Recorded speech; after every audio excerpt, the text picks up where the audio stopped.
Okay, chapter 3 or 4 is Poppy and Sweetie. Poppy and Sweetie, their names annoyed me too. But it wasn't time for more nicknames. Nicknames are only cute when your mother knows where you are. I had Dirt and Sugar take me to the last place they saw Poppy and Sweetie. It was just outside the chicken coop. I told the Fluffy family to stand still. I didn't have any of Poppy's or Sweetie's belongings to sniff, but I had their siblings. Close enough. I had no idea how hard it might be to track the scent if I found it. On the job, we call it probability of detection, POD for short. With no personal effects to sniff and no experience tracking poultry, the probability of detection in this case was very low. So poultry is just another, so you call chickens poultry.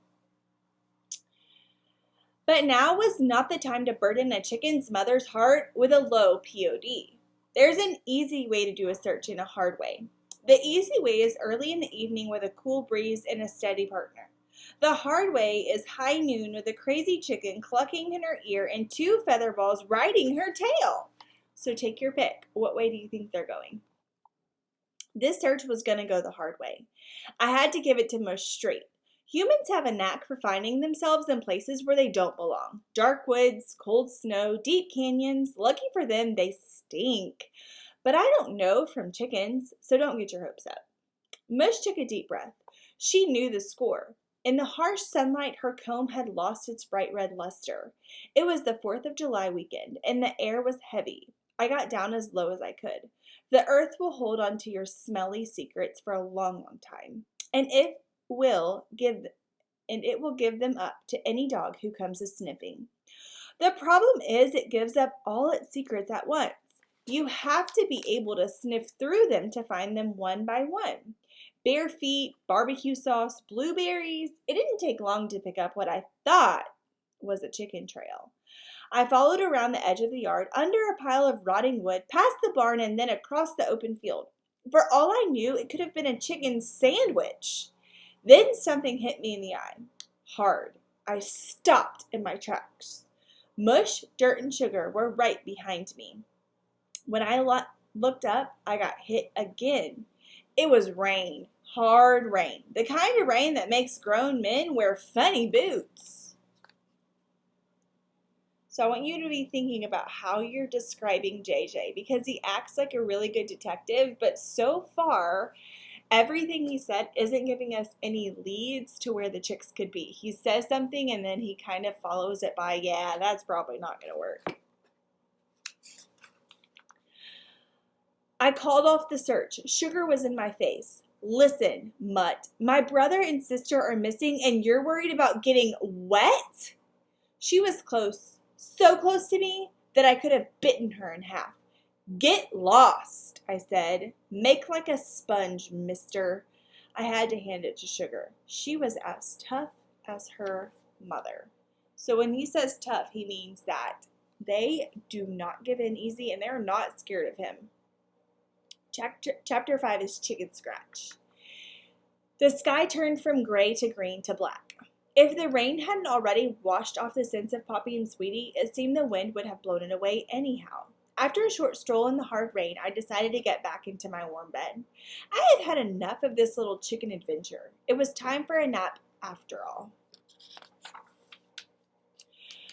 The trouble with the doghouse is they don't have doors. Mush, Dirt, and Sugar were just a few minutes behind me.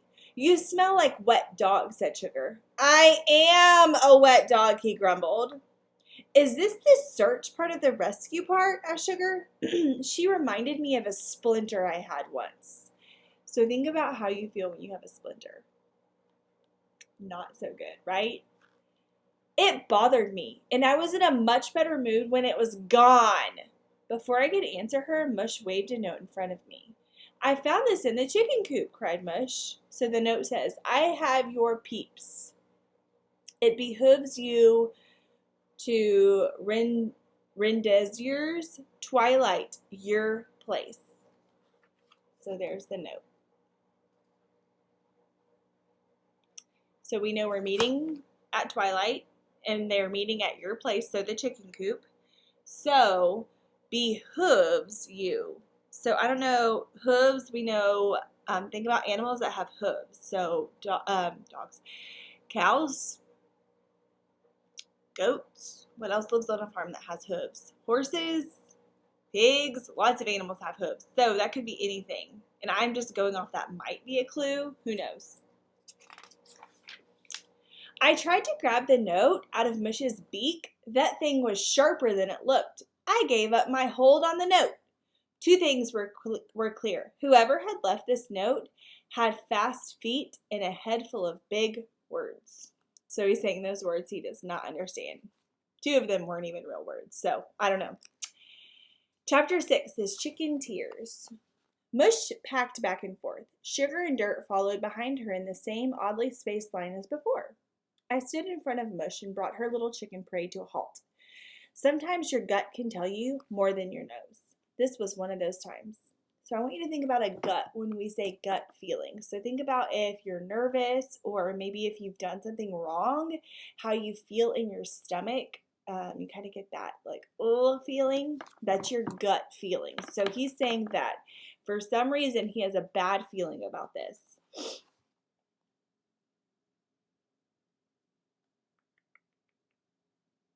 I could see from the look in her eyes that Mush was thinking about trying to get past me. I bared my teeth and moved in closer. That changed her mind. I've never backed down from a staring contest in my life. But her eyes were so tiny and close set, it was making me cross-eyed. I was breathing in what she was breathing out. Her left foot was bouncing up and down like she was standing on a hot plate. She looked down at the note and she looked down at Dirt and Sugar. When she finally looked up at me, her eyes were filled with tears. I'm no stranger to tears. The sad truth about search and rescue work is that there isn't always a rescue. So I'd seen plenty of tears before, but I had never seen chicken tears. I hope I never have to see them again.